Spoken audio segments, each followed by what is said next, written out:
expandindo com amor e alegria. Pessoal, seja muito bem-vindo. Esse é o canal A Expansão 1111 e hoje nós recebemos a Rachel Mortari. Rachel, seja muito bem-vinda, querida. Seja muito bem-vinda. Obrigada. Fale sobre esse trabalho lindo. Só para falar, a gente já começou a conversar aqui, eu já comecei a chorar, já estou com a cara de choro. Então, como é que a contoterapia chega? A gente poderia falar, Sinara, em contação de histórias, sabe? Aquela vozinha que contava as histórias, né? Aquela senhorinha, mas ela vai para um outro lugar hoje. A gente usa como forma terapêutica, né? Eu estava até num grupo de contadores de histórias aqui em Maceió outro dia, e o pessoal contando algumas situações de contar histórias em lugares de muita pobreza, de muita dificuldade com crianças, né? E como as histórias tocavam as crianças em alguns lugares e crianças muito vulneráveis. Eu falei, pois é, eu não conto história para crianças, eu conto história para as mulheres, eu conto história para essas mulheres que cresceram nesse ambiente de vulnerabilidade e que cresceram com feridas na alma justamente por falta de atenção, afeto, rejeição, né? Eu lembro sempre do professor lá do IGEP falando que fome, dificuldade financeira não causa traumas. Pode causar uma série de problemas, mas não. Agora, falta de amor, rejeição, falta de afeto, ausência, isso causa traumas. Então, quando o pessoal estava contando das histórias, né, da dificuldade de contar a história para aquelas crianças por conta da vulnerabilidade, eu falei, pois é, eu vou para outra ponta, porque eu vou contar a história para curar a alma dessas crianças que cresceram adoecidas, né? Menina, que coisa linda. Gente, eu não conhecia esse trabalho da contoterapia e eu fiquei encantada quando eu soube do trabalho da Rachel. Rachel, me diga uma coisa, quando foi que começou tudo isso? Então, eu sempre gostei muito de mitologia, sempre gostei muito de contar a história dos deuses e deusas, esse universo sempre me encantou. Sim. E aí a gente vai pegando os pedacinhos de pão no meio do caminho da floresta e o caminho vai levando a gente para alguns lugares. Eu, durante muito tempo, não tinha nenhuma relação. Fui criada numa família católica, né? A gente tem essa relação. Você é paulista? Eu sou paulista, eu sou de Santos, de São Paulo. Meu pai veio para Maceió a trabalho e aí eu vim com ele. Mas a gente vem de uma família católica, né? Todo mundo, embora minha mãe sempre andou. Ela frequentou Centro Espírita, Sexto Noé, a PL, várias outras, mas a nossa formação era católica. Aí eu comecei a me desentender com aquele Deus ali, sabe? E para mim não cabia algumas coisas, sabe, Sinara? Não preenchia mais, né? Não, aí eu me afastei totalmente. E aí, quando eu tive o meu filho, eu sempre dizia para ele, não existe um Deus lá em cima apontando o dedo, dizendo se está certo ou se está errado. Então a gente sempre teve uma conversa muito direta. E isso começou a trazer problemas para ele na escola. Nossa. Porque pequenininho, 5, 6 anos, falou, minha mãe disse que não tem esse Deus. Aí, entendo perfeitamente. Aí vamos lá, então o que tem? Né? Não tem esse, tem alguma outra coisa? Foi quando eu comecei a procurar olhar para a espiritualidade, porque até então eu tinha me desligado daquilo e não fazia mais parte da minha vida. Sim. E aí eu fui para Brasília, eu saí de Maceió, fui para Salvador, de Salvador fui para Brasília.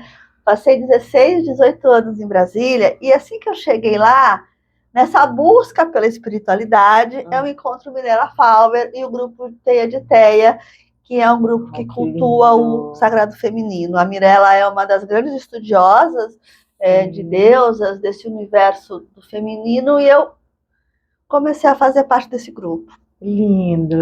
E a gente fazia encontros, todas as luas cheias, tinha encontros, a gente fazia os plenilúnios.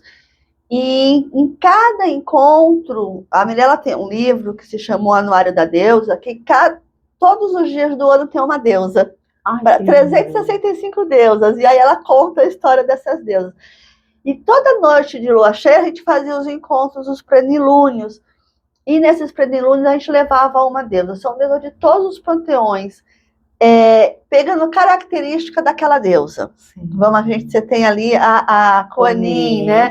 Que é essa deusa que traz a compaixão, que traz a benevolência, que traz o amor. Então, naquela noite de lua cheia, se era numa noite de Kuan-Yin, a gente ia trabalhar esses aspectos. Uau, que lindo! A deusa Pele, que é uma deusa vulcânica do fogo, que traz a sensualidade, que traz a beleza. Então, naquela noite de lua cheia, era dia de Pele, a gente ia trabalhar esses aspectos do feminino. Então, a gente vai para todos os lugares, vai para a guerreira, vai para a mãe, vai para a mulher sensual, né? Então, esse trabalho com as deusas de uma forma arquetípica, isso toca a alma das mulheres, sabe, Sinara? Porque a história, ela vai para um lugar muito sagrado no coração. A gente precisa ouvir as histórias com o coração. Se eu te contar uma coisa aqui, talvez isso não te dê nenhuma, não te toque. Mas se eu te conto uma história de uma deusa ou de talvez isso de alguma forma vai falar na sua alma. Desperta, né? Desperta a sua alma. Nossa, eu tô toda arrepiada, minha gente. Porque quando ela fala, ela traz essa energia das deusas, desse trabalho lindo, que eu já tô curiosa para participar de um trabalho desse aqui com ela. Então, a gente fez, foi muito bacana, o Círculo das Histórias que Curam. Eu dei uma parada com esse trabalho agora, mas pretendo voltar, ainda mais depois agora dessa conversa com a Sinara. Mas o que acontece? Então assim, que nem os mitos afro-brasileiros, quando a gente fala de Oxum, de Yansan, de Iemanjá, a gente está falando de arquétipos, a gente está falando de características. É como os signos. Sim. Libriano é assim, leonino é assado. Sim. Então a gente pegar uma deusa, pegar essas características, filhas de Oxum é assim, ou vamos trabalhar as características de Yansan. Ou Lakshmi, né? Ou Lakshmi, né? Ou a própria Deméter, Perséfone. Nossa. Tem Shakti, que é a deusa do fogo, que é a deusa da Kundalini. Da Kundalini, né? Nossa. Então a gente tem aí muitas deusas e essas características. Então quando a gente conta uma história, a gente está contando de alguma forma. A questão do arquétipo, ela vai me trazer uma informação, uma sabedoria que é ancestral. Sim. A gente pode pegar, tem um conto no livro Mulheres que Correm com os Lobos, eu já fiz vários trabalhos com esse livro. Esse livro. Eu já fiz encontros online, presenciais aqui em Maceió com esse livro. Mas tem um conto nesse livro que é o Pele de Foca, que é uma mulher que o pescador rouba a pele dela e obriga ela a casar com ele, ela vai em casa, eles fazem um acordo, daqui a 7 anos você me devolve, eu devolvo sua pele e você vai embora.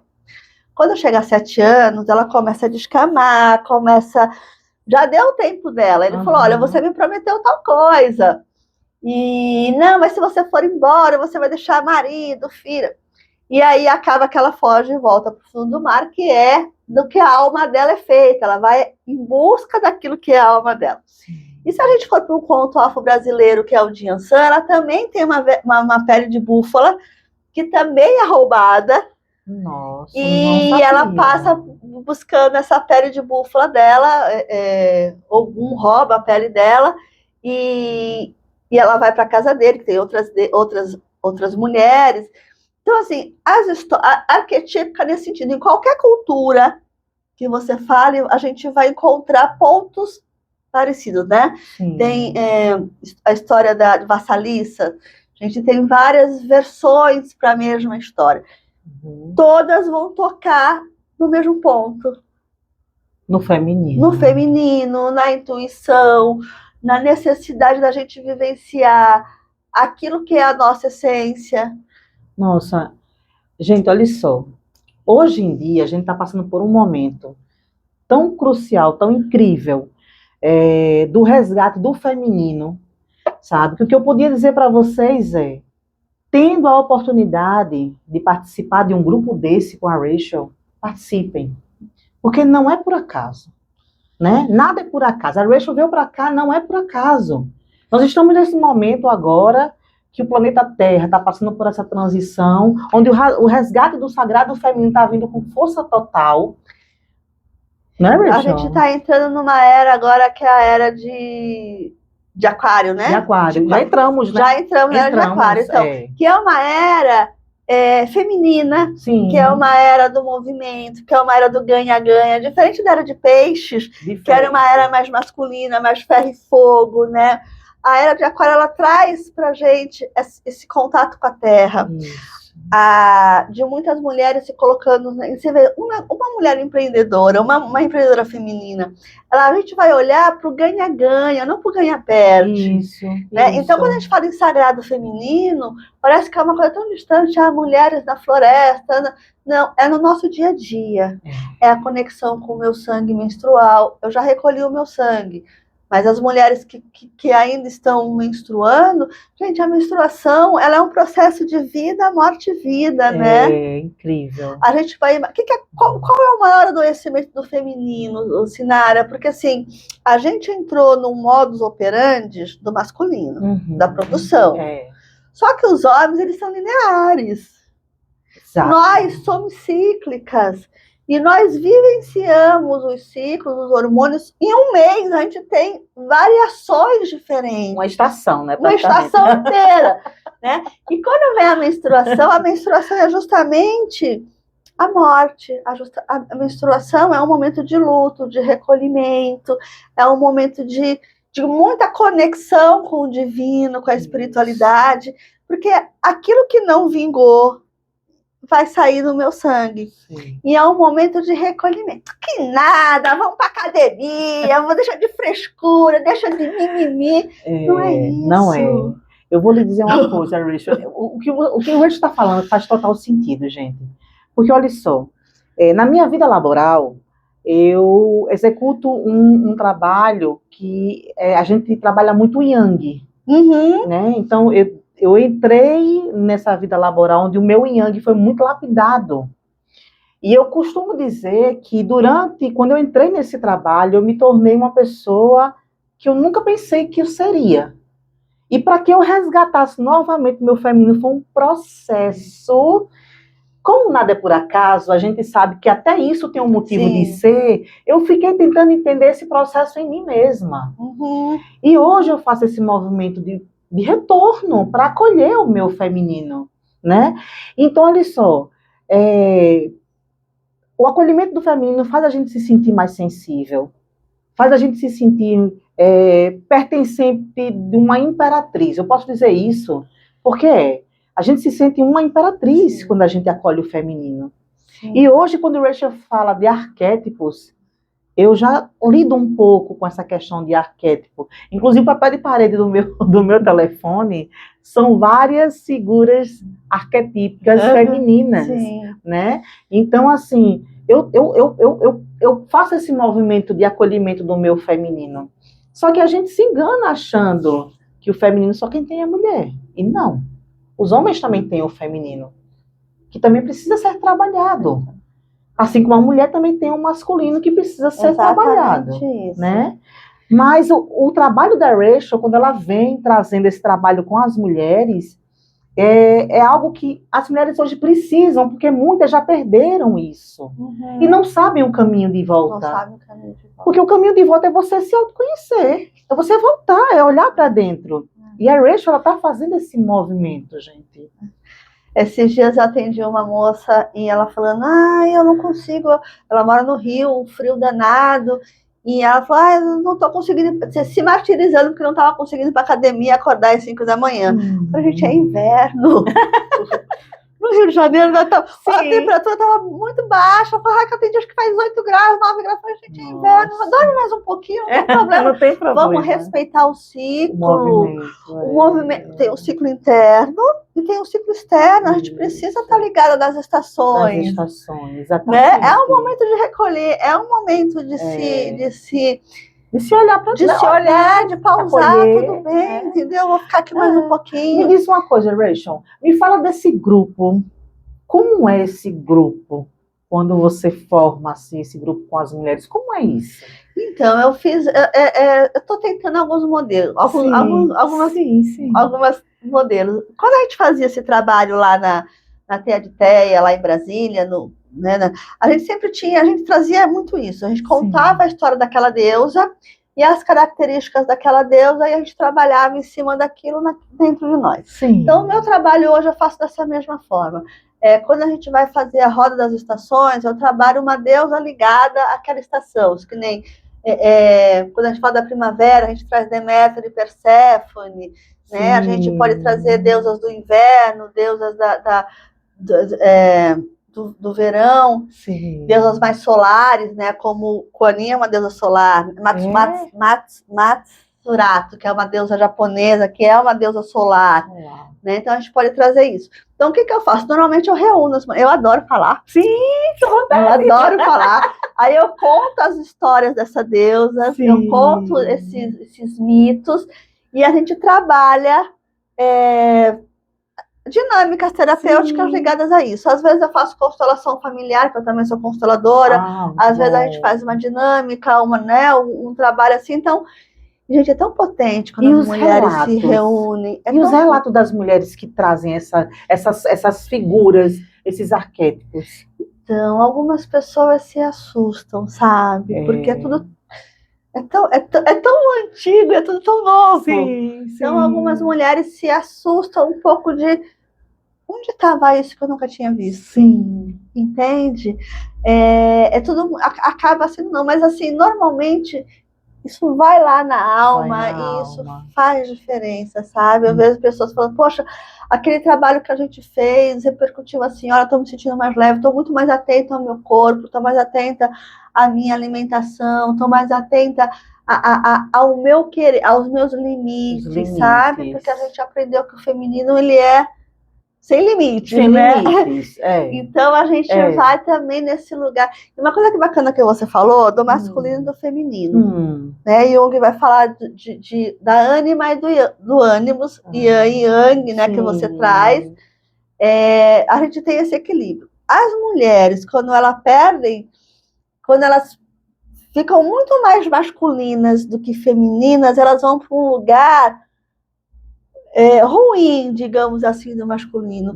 São mulheres autoritárias, né? A gente vê no mundo corporativo chefes muito, né, que estão com o masculino muito elevado e o feminino. Então, assim, precisa trazer esse movimento, né? E elas, eu vejo muito isso na minha vida laboral, as mulheres realmente com esse yang extremamente exacerbado, e às vezes elas querem fazer um movimento de volta para serem mais femininas, só que elas não conseguem fazer. Então, e sabe o que acontece? Sabe qual é o mais triste disso? Porque aí a gente vai para as doenças do feminino. Nossa. Doenças de colo de útero, doenças de câncer de mama, doenças... Por quê? Porque o feminino está adoecido. Entende? Às vezes a gente abre uma constelação familiar e a gente vai numa avó, a gente... Né, no Brasil, que tem toda essa mistura, uma avó que era indígena e foi capturada no laço e foi... Então a gente vai para essa dor, quando a gente faz uma constelação e a gente se depara com esse feminino machucado, eu estou repetindo esse padrão, comprando a dor, comprando essa dor. E o que aconteceu? Que quando a gente sai desse movimento, porque o culto à deusa existe há 35 mil anos, desde a época do Paleolítico, desde a época dos homens da caverna. O culto ao Deus tem 2.000 anos. Verdade. Então, quando o mundo... Né, tem até um livro que é muito bacana da Stone, que é Quando Deus Era Mulher. Sim. As relações eram diferentes. As mulheres tinham poder, e não era um poder de um sobre o outro. Era um equilibrado, né? Quando a gente vai...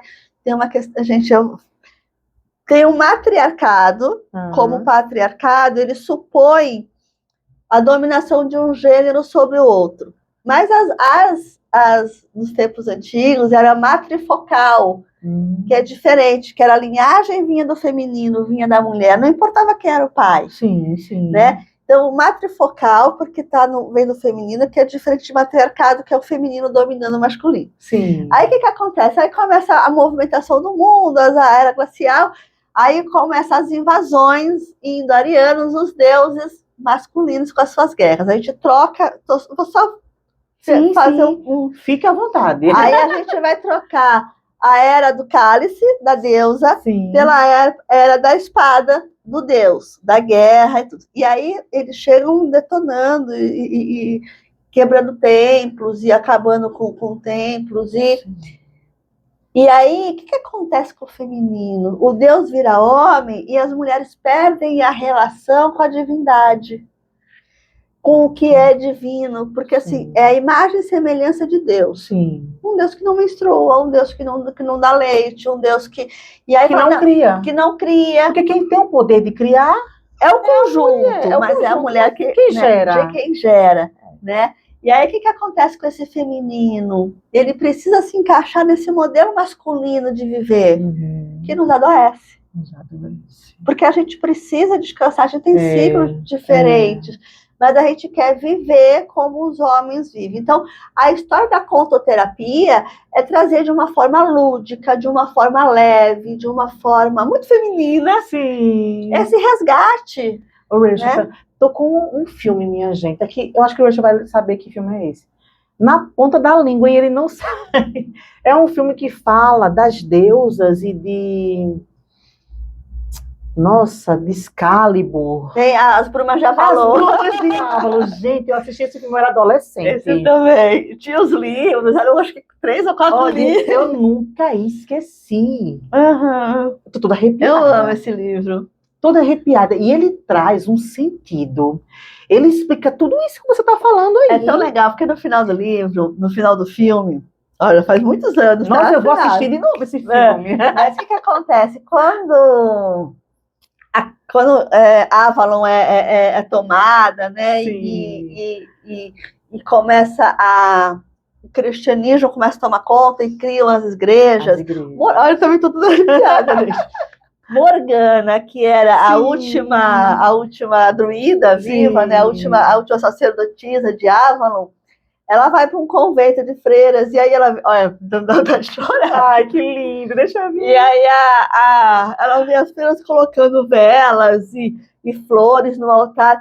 Aí ela olha e fala assim, caramba, só mudou a forma. Isso. Mas a oferenda, a mesma coisa, a conexão, né? A entrega é a mesma, você muda. E as mulheres... E a gente vai fazer isso, a gente vai arrumar um jeito... Sim. De fazer aquilo que é nosso.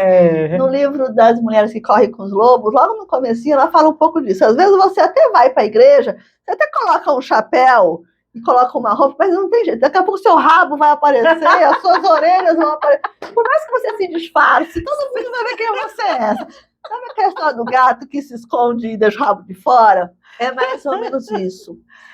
E aí me vem esse movimento da água, sabe? Senão nós somos águas. Sim. Nós podemos ser cachoeira, que desce derrubando tudo, mas o feminino, ele é muito aquela água mansinha, que vai ali pelo lençol freático, sim, de mansinho, sabe? Aquela água que vai ali fazendo a curva e consegue chegar onde ela quer.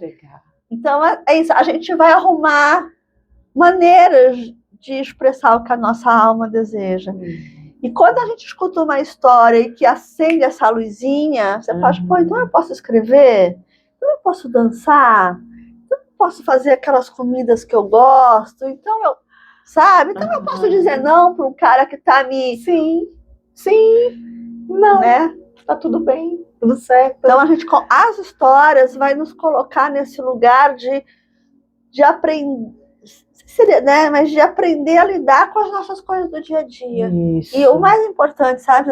O sagrado feminino não é uma coisa que tá, eu preciso... Longe. Não, é no meu dia a dia, é a minha conexão com o meu corpo, é o respeito com os meus ciclos, é o respeito com o meu corpo, sabe? Cultivar mesmo esse espaço que é sagrado, a minha conexão. Se acolher, se amar. Olha, vocês... não tem noção não disso, gente. A Rachel, quando ela traz isso, ela traz a emoção junto, né? Porque tá na essência dela isso. A flor da pele. A flor da pele. A pessoa aqui. Quando ela traz isso, ela traz assim, exalando essa energia, sabe? Que é uma energia assim, de pura luz que vem caminhando, assim, ela vem como um farol, ela não percebe isso. Mas ela vem como um farol, essa energia dela. E eu vou dizer uma coisa para você, Rachel. Eu estou de camarote esperando o meu lugar para fazer essa dinâmica com você. A gente pode fazer. Já tem planos? Você está planejando já um encontro, alguma coisa assim? Para esse ano ou ano que vem, alguma coisa? Não, eu dei uma pausa nos trabalhos, mas eu vou. Acho que você está me animando aqui agora com essa conversa. Eu vou voltar. Vamos pensar em fazer um trabalho assim. Às vezes eu passo alguns espaços aqui em Maceió, que a gente, né, consegue se reunir. Agora, é durante a noite? Não, normalmente eu faço de dia. De dia, normalmente né? eu faço Entendi. de dia. Ainda vai ter um espaço que a gente vai poder fazer. Sim, ainda vai ter um espaço que vai poder ser à noite. Mas por enquanto eu ainda faço de dia. Mas vamos ver, eu vou montar isso direitinho. Agora para a primavera já fica dia 20 de setembro, já fica muito em cima, 20 de setembro é meu aniversário, viu? Olha, sério! Gente, ela vem na primavera, né? Que delícia, exatamente. Que delícia. Pois é, gente, esse é o trabalho da Rachel. Um dos, né? Que ela não só trabalha com a contoterapia, ela também é consteladora, né? Familiar. Hoje eu trabalho, minha formação é jornalista, passei quase 20 anos trabalhando como jornalista. Fui para Brasília, trabalhei em vários órgãos do governo federal, mas você sabe, né? Quando a gente não resolve, a vida resolve pra gente. Sim. Aí veio uma demissão, veio uma cirurgia no joelho, aí pensei, bom, então agora vamos ver, né? Fechei o ciclo aqui, né? Aí eu fui estudar, fui fazer uma pós-graduação em análise junguiana, eu fui estudar constelação familiar, eu fui estudar crenças limitantes, fui estudar EFT, não sei se você conhece, eu trabalho com técnica FT, que eu amo. Trabalho com FT. Fantástica. É fantástica. Aí fui estudar uma terapia, fui benzer, fui ter uma escola de almas benzedeiras em Brasília, que é a coisa mais linda desse mundo. Muito bom. E aí eu entrei num universo paralelo. Sim. E quando eu voltei para Maceió, eu abri um espaço terapêutico na Cruz das Almas, tudo bonitinho, super fofo, Girassol Curiarte. Eu já ouvi falar. Um espaço Girassol Curiarte na Cruz das Almas. Nossa. O que aconteceu? Veio a pandemia, um mês depois eu tive que fechar o espaço. Pandemia. Foi.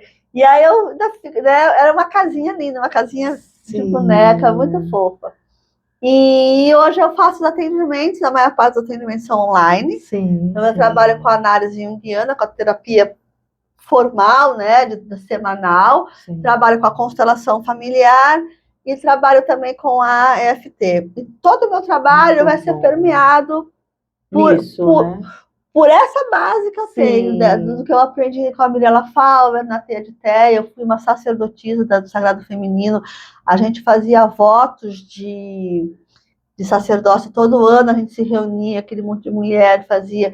Então, eu fui iniciada na Teia de Teia. Então, todo o meu trabalho, ele traz esse conteúdo, esse histórico. Que incrível! Né?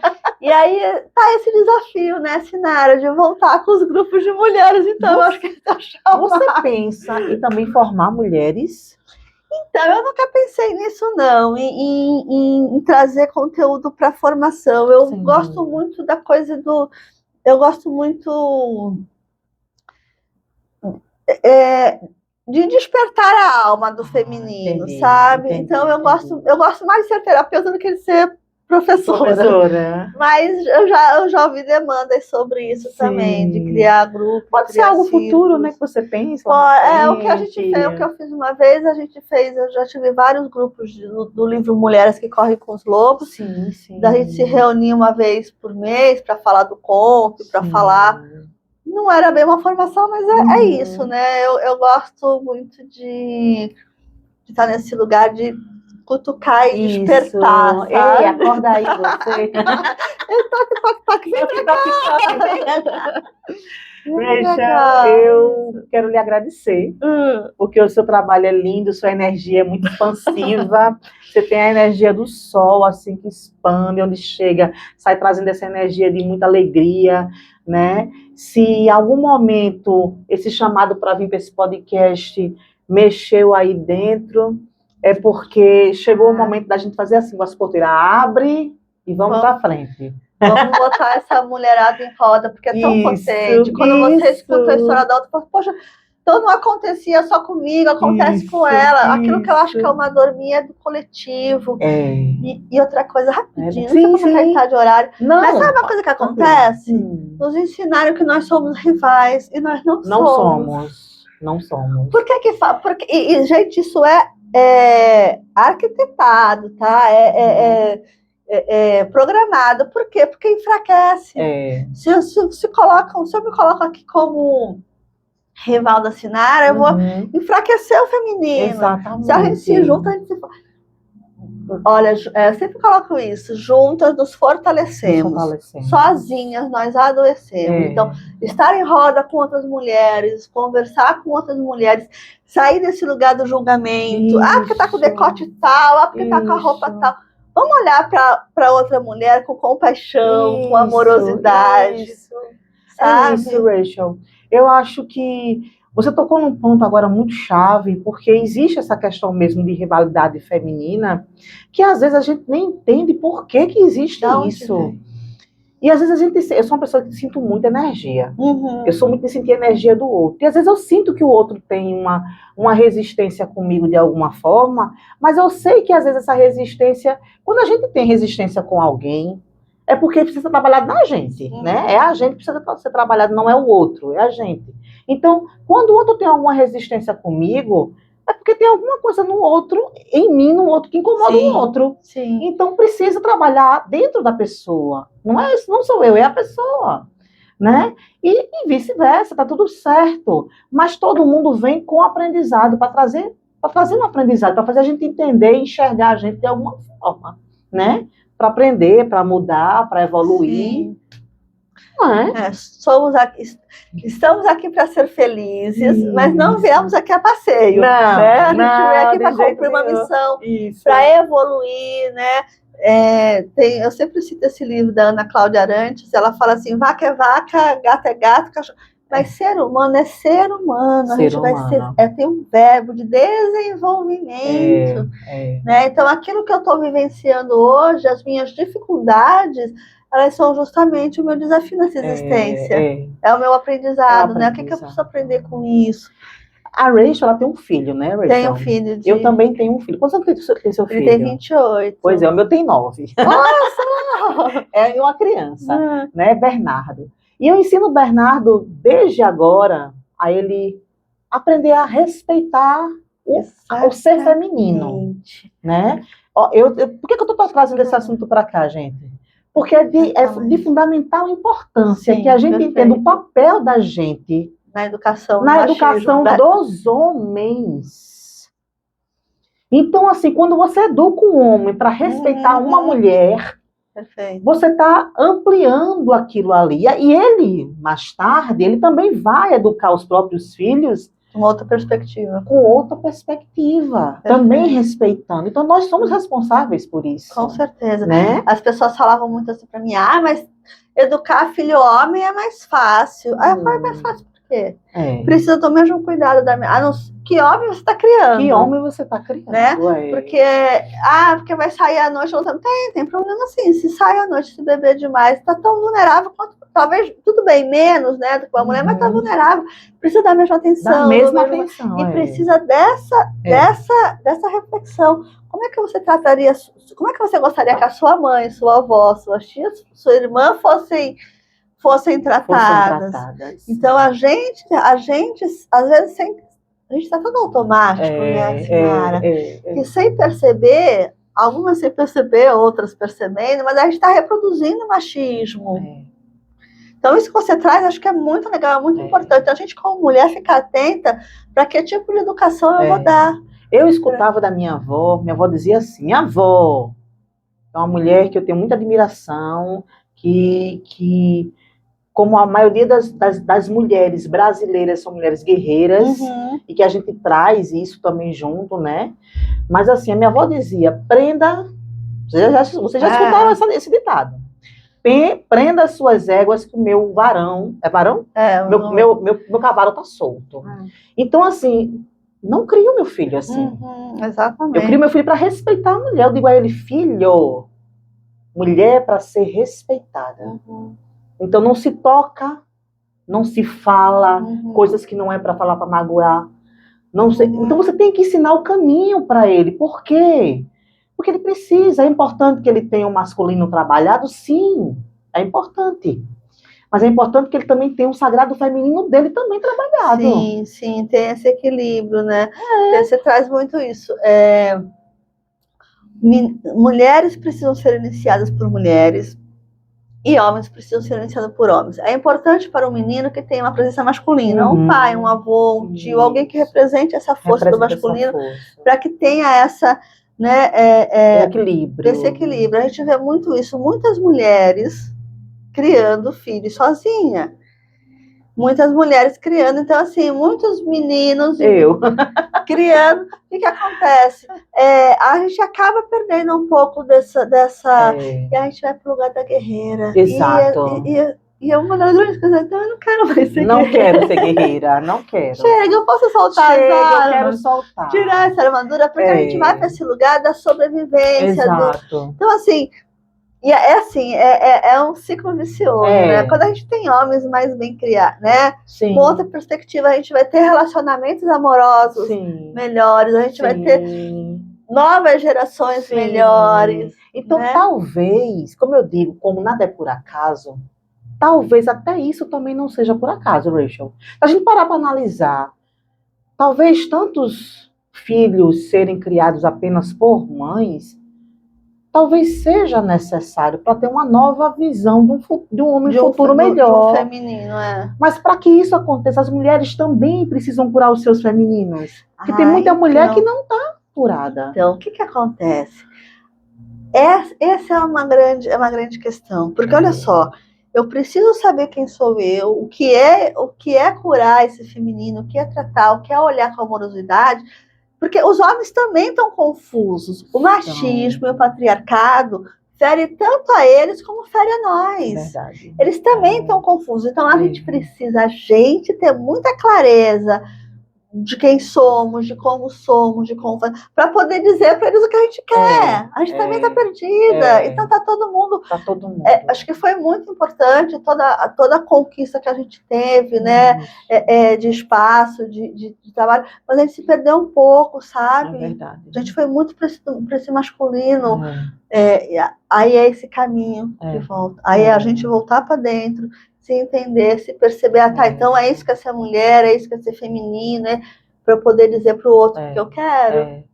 Interessante. As mulheres de outrora, né? Minha avó, bisavó, nossos antepassados, né? Nossas mulheres maravilhosas, elas eram mulheres muito dependentes, né? Financeiramente, elas tinham que suportar muita coisa, porque não tinham como sustentar filhos sozinhas. Era totalmente diferente do que é hoje, né? Então a mulher fez esse movimento que a Rachel fala, que você vai para frente, você se desgarra e você quer conquistar o mundo e conquista. Porque hoje a mulher, ela conquista tudo que ela quiser, né? Ela é o que ela quiser ser. A mulher hoje, ela já conquistou isso. Mas agora, depois de conquistar, ela faz um movimento totalmente madura para dentro. E ela vai para aquele cantinho ali, como se fosse assim, agora eu vou ativar a minha deusa. Você fala, tem duas coisas que você está falando aí, né? Porque, gente, a minha geração, né? Minha avó casou com 12 anos de idade. Meu Deus. Uma criança. Né? 12 anos, teve 12 filhos, teve vários abortos. Então, assim, era uma mulher que não tinha muito. Imagina uma mulher com 12 gestações, né? Aí a minha mãe já tem uma outra condição, né? Já tinha uma... O que a gente escuta? Vá trabalhar, não dependa de homem. Isso. Vá trabalhar, não dependa... Aí a gente faz o quê? A gente vai trabalhar, não depender de homem. Só que não é para, sabe, é para ter esse equilíbrio. E uma coisa interessante, Rachel, o meu pai era extremamente machista. Extremamente possessivo e ciumento com a minha mãe. Para minha mãe conseguir fazer uma faculdade de pedagogia, ela sofreu. Porque deixou 2 filhas em casa, eu sou gêmea, né? Deixava 2 filhas pequenas em casa, com a minha avó e ela ia para a faculdade de pedagogia. E ele só faltava matar ela quando ela chegava às 10 horas da noite. Não podia pegar carona com ninguém, ela tinha que vir de ônibus, porque se ele visse ela num carro de alguém, o nome que vinha era o pior que você imaginar na vida. Então ela sofreu 4 anos para se formar. Conseguiu se formar, pedagoga, e teve uma vida, graças a Deus, esplendorosa. Hoje é um mito em Fernão Velho, quem conhece sabe quem é minha mãe, né? Lucidalva, né? Então eu realmente tiro o meu chapéu para minha mãe, porque ela é uma maravilhosa. Mas assim, com toda essa história dela, o meu pai criou 2 filhas, que foi o melhor pai do mundo, carinhoso, amigo, conversava sobre até os paquerinhas da gente, dava conselho. E sabe o conselho que ele deu para mim e para minha irmã? Não dependa de homem. O seu marido é o seu emprego. Se um pai dá um conselho desse para uma filha, a filha vai querer... Ela é imparável, ninguém consegue segurar uma mulher dessa. Não é verdade? E aí a gente vai. Mas aí a gente acaba indo para esse extremo. Porque eu não vou trabalhar, não vou ter. Né? Pois é, se meu pai me apoiou nisso, como é que eu vou fazer né? Olha como é difícil para uma mulher. Aí eu entro nesse lugar de desconfiança do masculino. Sim, não, o masculino, exatamente. O homem não é legal. Aí eu preciso estar sempre nessa briga com o masculino. Isso aí, é isso, Rachel. Trazer de volta é isso, é por isso que eu quero participar da roda dela. É partilha, sabe? É equilíbrio, né? É muito bacana. Exatamente. E a gente acaba repetindo. A gente vai para 2 lugares, né? Eu não quero ser o que a minha mãe foi, no nosso caso, que é o caso de uma mulher que foi, né? Teve mas, eu não quero, vamos lá, não quero uma mãe que dependa do homem. Aí eu vou para um extremo, né? Ou eu faço igual, ou eu vou para o extremo e acabo também machucando. Acho que o nosso grande lugar hoje é descobrir qual é a nossa realidade, porque a gente tá viajando com o GPS da nossa mãe, do nosso pai. Pois a gente tem que atualizar o nosso GPS, né? Qual é o feminino de hoje, qual é a mulher de hoje, porque eu não preciso repetir, a filosofia sistêmica vai trazer isso pra gente, né? Eu não preciso repetir, não é porque ela fez assim que eu vou fazer. Então, mas qual é o meu jeito? Eu não sei. São tantas mulheres, Rachel, assim. Nessa minha posição, eu conheço, meu Deus, um mundo de mulheres assim, que estão nesse processo, precisando desse encontro. Rachel, eu quero pedir uma coisa a você. Eu quero que nesse momento... Eu quero que nesse momento você faça um conto para quem está assistindo. Tá. Do seu jeito, do jeito que você quiser contracenar, falar, fica à vontade. Tá me vindo 2 contos aqui na cabeça que eu gosto muito. E um é a história do Patinho Feio. Que o Patinho Feio, que acontece? A mãe pata tá lá, chocando o patinho, e os ovos se quebram, e o ovo do Patinho Feio não quebrou, ficou lá aquele ovão. Aí chega a pata velha do quintal, né? Fala, minha filha, o que você tá fazendo aí com esse ovo? Isso é ovo de peru, viu? Não fique chocando, senão que você vai perder seu tempo chocando esse ovo de peru. Aí a mãe pata fala assim, mas eu tô aqui há tanto tempo chocando, eu vou esperar mais um pouquinho, né? Ou seja, a pata velha já devia ter tido uma experiência assim. Aí o ovo grande quebra e o bicho nasce. O bicho é feio, Sinara, é feio. A mãe olha pra ele e fala, bichinho, mas o bichinho é feio. Meu Deus. Mas é meu filho, vamos lá, vamos pro lago. Aí o patinho começa a nadar. Aí ela fala, bom, se ele sabe nadar, então não é peru, é pato. Sim. Só que o que acontece? O quintal inteiro começa a bater, machucar, fazer bullying, puxava pena, maltratava ele. E a mãe ali, defendendo. Aí chega uma hora que a mãe não aguenta. A mãe não aguenta e a mãe fala assim, queria que você fosse embora. Oh, meu Deus. A mãe não dá conta. Aí, nosso amigo Patinho Feio vai embora e ele passa por N situações, né? Aí ele quase morre no laguinho, aí o pescador vai lá e leva ele para casa. E ele, que estava sempre acostumado a apanhar, quando as crianças querem, ele leva para casa dele, das crianças, quando as crianças querem fazer carinho, ele não sabe o que é aquilo. Ele acha que vai apanhar de novo. Aí ele sobe do telhado, suja o leite, derruba a manteiga, a mãe do pescador bota o pato para correr. Aí ele encontra uma casa, uma velha, e essa velha, ela cria um gato desgrenhado e uma galinha vesga. Ela fala, vamos pegar esse pato, porque se for pata vai dar ovo, se for macho, eu mato e como, tá tudo resolvido. Porque ela tinha um gato lá, porque o gato pegava o rato e a galinha dava ovo, então eles eram úteis para ver. Só que os dois começaram a achar estranho, o que esse pato está fazendo aqui, né? Esse intruso.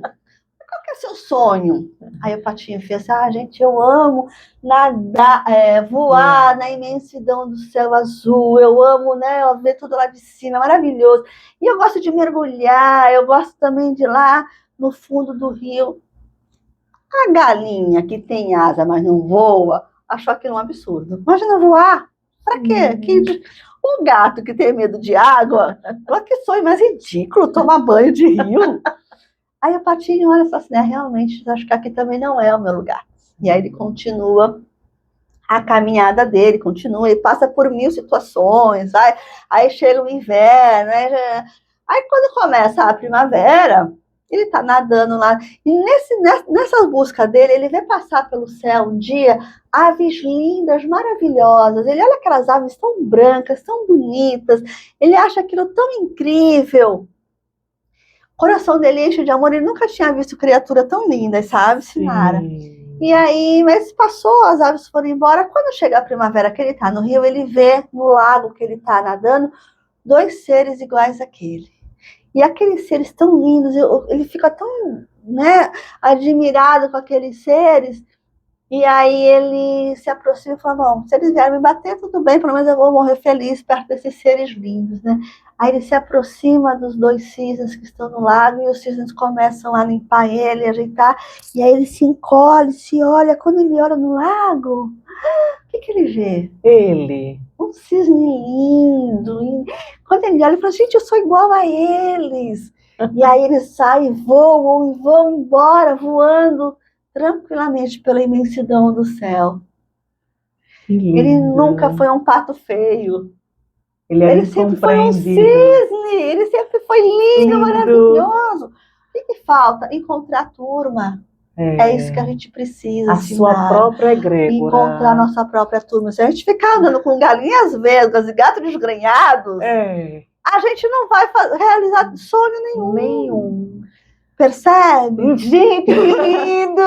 Então, assim, não é a história de uma deusa que poderia ter sido, mas eu acho que esse conto ele é tão rico nesse sentido, sabe? Da gente, primeiro, reconhecer a nossa turma.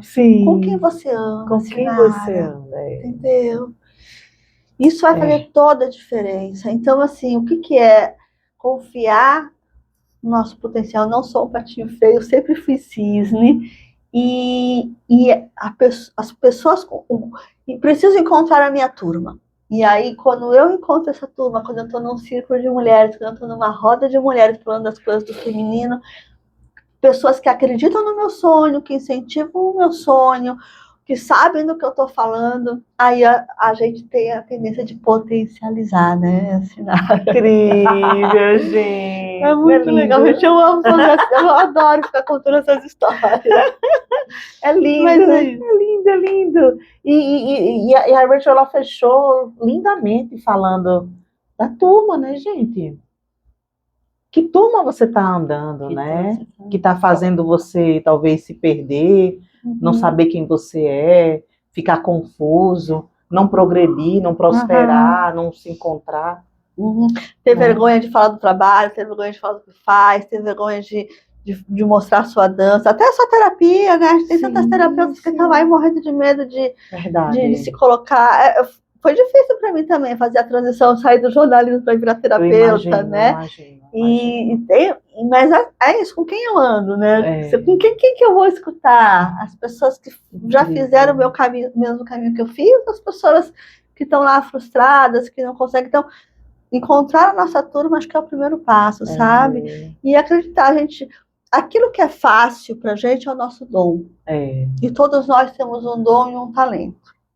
E aí tá pegando falar isso aqui agora, viu? Mas quando eu não coloco o meu dom e o meu talento a serviço, Eu estou fazendo um desserviço. Verdade. Não é não? Verdade, é isso mesmo. Se eu tenho um dom e um talento e eu não ponho isso na rua, é um desserviço. É um desserviço. Né? Às vezes eu sempre dou esse exemplo assim, eu falo, né? Tenho essa facilidade de falar, de contar, de ter essa. Isso é uma coisa. Escrever também, eu tenho a facilidade de escrever. Só que isso é muito fácil para mim. Uhum. Não é fácil para ti, não, mas poxa, escrever não é fácil para todo mundo, não. Ainda mais agora, é época de IA, né? Mas, então, assim, aquilo que é fácil é o meu dom e o meu talento. Mas eu quero cantar, só que eu sou desafinada. Aí eu sofro porque eu não canto, mas eu não fico feliz porque eu escrevo e falo bem. Sim. Entende? E isso aqui é a minha força. Sim. Aquilo que é fácil, aquilo que você faz com facilidade, com tranquilidade, é a sua força. É lindo, né? É lindo ver ela falar. Olha o que ela acabou de dizer aqui, gente. Aquilo que vem fácil e que você faz fácil é o seu dom, a sua força. É a sua força. Meu Deus. Olha só. Eu nunca pensei em ter um podcast na vida. Mas eu me comunico muito bem. Então eu senti no coração de ter um podcast. Olha, e disse, vou trazer esse podcast, tudo que eu puder expandir, o que eu puder levar para as pessoas, eu vou levar. E é assim que eu faço. E que trabalho bacana. Eu estava vendo os capítulos, tem coisas assim muito diversas. Isso é muito legal. A expansão vai para todos os lados. Eu vi aqui psicólogos, terapeutas, o Júlio da Apometria. Muita, assim, é isso que é legal, gente. Tem tantos universos paralelos que a gente não tem conhecimento, né? Tanta informação que... Poxa, eu nunca soube que isso existia, pois né? Então, você trazer um programa desse, trazendo a diversidade de informação, é muito legal. Parabéns pelo seu trabalho. Gratidão. Parabéns pela expansão que você está fazendo na consciência. Gratidão. E olha, vocês não têm noção como eu estou feliz de expandir esse trabalho da Rachel. Porque eu estou abraçando também essa missão dela, porque eu quero participar desse trabalho. Eu quero ser uma aluna da Rachel. Né? Então, se eu quero participar, eu tenho que participar desse trabalho. Então, gente, vai sair, a Rachel vai se programar, vai fazer a programação dela. Até o final do ano a gente vai fazer um encontro. Tudo aí certo. A gente volta aqui para falar do encontro. Tudo certo, gente. Olha o compromisso aqui ao público. Vamos conversar depois aqui em off, nos bastidores, sobre isso. Rachel, gratidão. Muito obrigada. Muito obrigada. Você é linda. Deus te abençoe. Ela tem uma energia, gente, não tem noção. A energia dela é assim, ó, bum, expansiva. Que seu trabalho se expanda mais e mais junto com a tua energia. Que a tua luz do teu plexo solar exploda, levando para todo mundo. Porque a sua missão é resgatar isso com as mulheres. A sua deusa está gritando aí dentro. Ela tem uma deusa solar que fica assim, ó, tremendo a sala aqui dentro, né? E tá gritando para explodir aqui. E eu disse a ela, o que quiser pode explodir, tá tudo certo, não tem problema não. Mas assim, a gente sente, eu sou uma pessoa muito sensitiva, eu sinto isso nela. E agora ninguém vai segurar mais. Agora vamos para frente. Né, gratidão, gente. Muito obrigada, estou muito feliz de estar aqui. Gratidão. Finalizamos o nosso podcast hoje com a Rachel Mortari. E vamos, Mortari, certo, né, Rachel?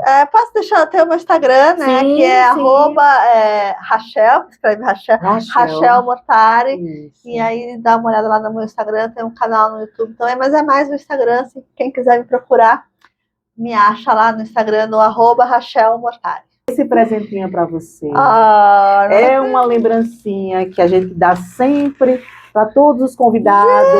Gente! Os convidados da expansão, é uma canequinha. Gente, eu amo. Porque, assim, quando eu tô no atendimento, eu tô ali com a minha caneca de água o tempo todo. Agora eu tenho uma caneca linda. É um presentinho para você, querida. Deus abençoe. Obrigada, muita luz. Que a sua deusa expanda mais e mais ainda. Perfeito. Gratidão, gente. Um beijo grande para vocês. Tchau.